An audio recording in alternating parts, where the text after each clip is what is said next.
हर भारतीय को उस पल का इंतजार है जब चंद्रयान चंद्रमा की सतह पर लैंड करेगा। एक रिपोर्ट के जरिए आपको दिखाते हैं कि चांद की ओर कितना करीब पहुंच गया है चंद्रयान। 10, 9, 8, 7 plus 5 seconds. भारत का मिशन मून सच होने के बेहद करीब पहुंच चुका है, क्योंकि वो घड़ी अब बहुत दूर नहीं है। अगर सब कुछ इसरो की प्लानिंग के तहत हुआ तो 23 अगस्त को हिंदुस्तान चांद पर परचम लहराएगा। इसी दिन चांद पर हिंदुस्तान के कदम पड़ेंगे। 23 अगस्त को चंद्रयान 3 की चांद पर सॉफ्ट लैंडिंग करने की पूरी तैयारी है। चंद्रयान 3 अपने मिशन की तरफ लगातार बढ़ता ही जा रहा है। चंद्रयान 3 का एक और पड़ाव पूरा हो गया। इसरो ने एक बार फिर चंद्रयान 3 की ऑर्बिट बदल दी। स्पेसक्राफ्ट अब चांद के और करीब आ चुका है और इस वक्त गोलाकार कक्षा में है। सरल शब्दों में कहें तो चंद्रयान की अब चांद से सबसे कम दूरी 153 किलोमीटर तो वहीं सबसे ज्यादा दूरी 163 किलोमीटर रह गई है। इसके लिए इसरो ने वैज्ञानिकों ने सुबह करीब 8:30 बजे यान के थ्रस्टर कुछ देर के लिए फायर किए। इसरो के मुताबिक चांद की कक्षा में होने वाली सारी प्रक्रियाएं पूरी हो गई हैं। अब से कुछ घंटे इसरो के लिए बेहद ही अहम रहने वाले हैं, क्योंकि 17 अगस्त को एक और ऐतिहासिक घटना होने वाली है। प्रोपल्शन मॉड्यूल और लैंडर मॉड्यूल दोनों अलग हो जाएंगे।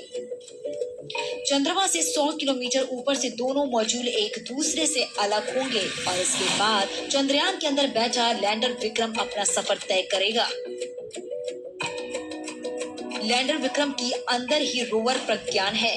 प्रोपल्शन मॉड्यूल चंद्रमा की कक्षा में रहकर धरती से आने वाले रेडिएशन का अध्ययन करेगा। 18 अगस्त को लैंडर मॉड्यूल की डी ऑर्बिटिंग होगी, यानी उसकी कक्षा में ऊंचाई में और कमी लाई जाएगी। 20 अगस्त को फिर से डी ऑर्बिटिंग की प्रोसेस होगी, जिसकी रात 1:45 बजे की संभावना बताई जा रही है। जब लैंडर चंद्रमा से 30 किलोमीटर की दूरी पर रह जाएगा, उसके बाद उसकी स्पीड कम होती जाएगी। इसके बाद आएगा वो ऐतिहासिक दिन जब हिंदुस्तान चांद को अपनी मुट्ठी में कर लेगा। 23 अगस्त को शाम 5:47 पर चंद्रयान 3 की चांद पर लैंडिंग होगी।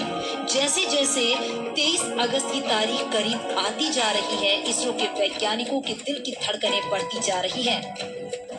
पूरा देश चांद पर फतह करने के उस पल का बेसब्री से इंतजार कर रहा है। वैज्ञानिकों की कमांड पर लैंडर को चांद के दक्षिणी हिस्से पर लैंड कराया जाएगा और उसमें से रोवर प्रज्ञान बाहर निकलेगा। सीढ़ी के जरिए रोवर प्रज्ञान को उतारा जाएगा। उसके बाद रोवर चांद की सतह पर अपने प्रयोग करेगा। 14 दिन तक रोवर चांद में घूमेगा। रोवर पर लगे कई कैमरों की मदद से चांद के बारे में अहम जानकारी मिलेगी और ये अभियान चांद की सतह पर रासायनिक तत्वों और मिट्टी और पानी के कणों जैसे प्राकृतिक संसाधनों को देखेगा। चांद की बनावट को लेकर और भी नई जानकारी देगा। 14 जुलाई को चंद्रयान 3 को श्रीहरिकोटा के सतीश धवन स्पेस सेंटर से लॉन्च किया था। इसरो के वैज्ञानिकों ने 1 अगस्त की रात को स्पेस शिप को पृथ्वी की कक्षा से चांद की तरफ भेजा था, जिसे विज्ञान की भाषा में ट्रांसलूनर इंजेक्शन कहते हैं।